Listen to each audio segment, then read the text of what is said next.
Hey guys, let's get more news about Warriors, but first, don't forget to subscribe and leave your like. Jonathan Kuminga's surprise benching sparks season best performance in Warriors win. The stage was set for Jonathan Kuminga's best game of the season.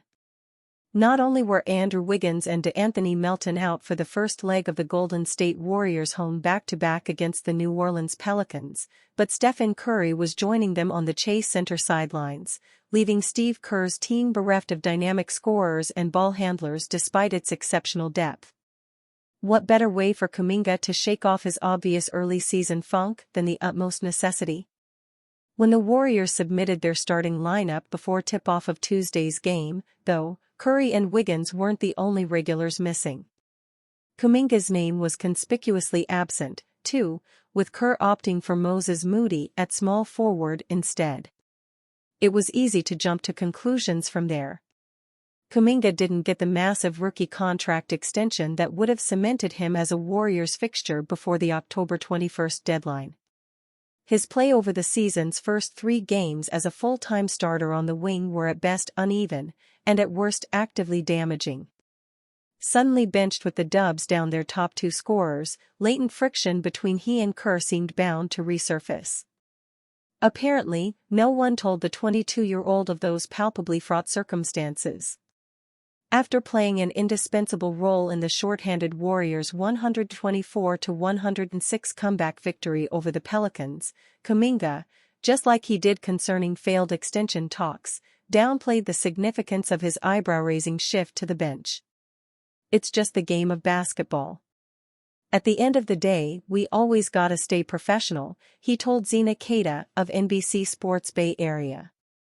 Man, that's what we do, just gotta come out here every day and just play, because that's what we choose to do every day. No matter what circumstances, no matters what's happening, just gotta come in and be a professional and play the game of basketball, play the game that you love and go home. It's that simple. Kuminga finished with 17 points, 3 rebounds, 3 assists, 2 steals and 1 block in a season-high 28 minutes of action.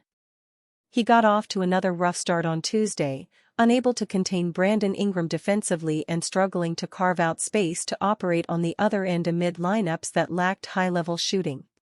When Ingram wasn't draining jumpers in his face, Kuminga was getting a dunk blocked by impressive New Orleans rookie Yves Missi or having the ball stripped from him by the smaller C.J. McCollum on a post-up. Almost nothing Kuminga did early suggested a breakout game was coming.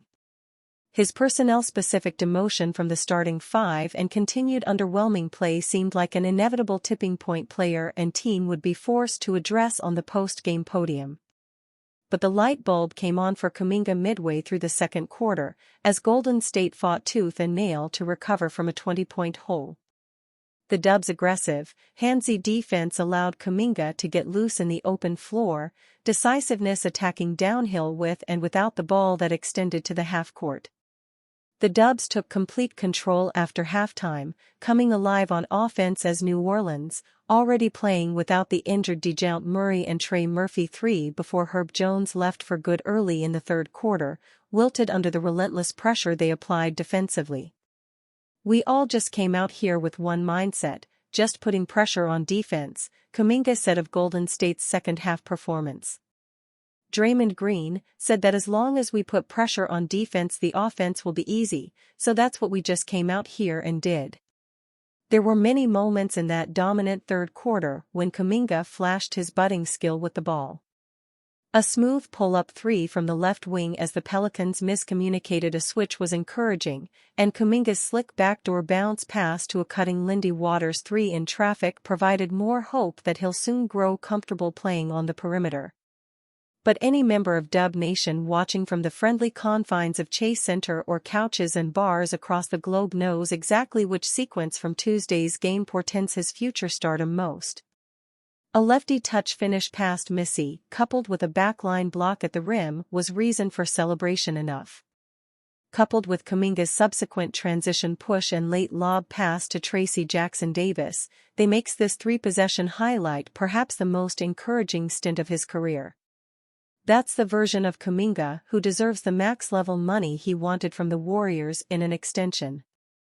If Kraft finishes, impact, help defense and advantage creation passing prove much fewer and further between as 2024-25 continues, there's even a chance Golden State jumps at the chance to give him that type of deal in restricted free agency come summer. NBA rumors, one big sign the Warriors may be inching closer to trading Jonathan Kuminga. After failing to reach an agreement on a contract extension with the Golden State Warriors before the NBA's rookie-scale extension deadline, it was clear that Jonathan Kuminga was betting on himself heading into the season. Through the first week, the early returns have been hit or miss. Through 4 games, he's averaging just 10 points and 3 rebounds on 38% shooting from the field and 17% shooting from three-point range. He struggled so much to start this season that Warriors head coach Steve Kerr removed him from the starting 5 just 3 games into the season. After making such a move, you can't help but wonder if it reflects how the team feels about his future with them. Kuminga has no extension and is no longer a starter, at the moment, for the team. With what has transpired between the two sides, you can't help but wonder what could be next. At this point, the Warriors exploring Kuminga's trade market ahead of the NBA trade deadline may not be out of the realm of possibility. In fairness, Kuminga is coming off the best game of his season thus far. After being relegated to a bench role, Kuminga managed to put together his best performance of the year against the New Orleans Pelicans. He finished with 17 points, 3 rebounds, and 3 assists on 46% shooting from the field. Does this mean that Kuminga should be more open to coming off the bench for the Warriors? Perhaps. But long-term, you'd have to imagine that Kuminga won't want to embrace this entirely. As he prepares for free agency next summer, there's a huge difference between starter money and bench money.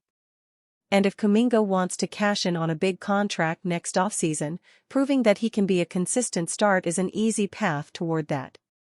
Being demoted to a bench role this early in the season isn't a step in that direction for Kuminga. But, who knows, maybe with strong performances like Tuesday night, perhaps Kuminga will be back in the Warriors' starting lineup sooner rather than later. But if not, and if the Warriors don't view him as a foundational piece or don't believe they'll be able to afford him in free agency next summer, the Kuminga trade watch could be on. And if Golden State is willing to move him to the bench, perhaps there is more at play here. Maybe the Warriors are showing signs that they may be willing to trade Kuminga at the NBA trade deadline after all.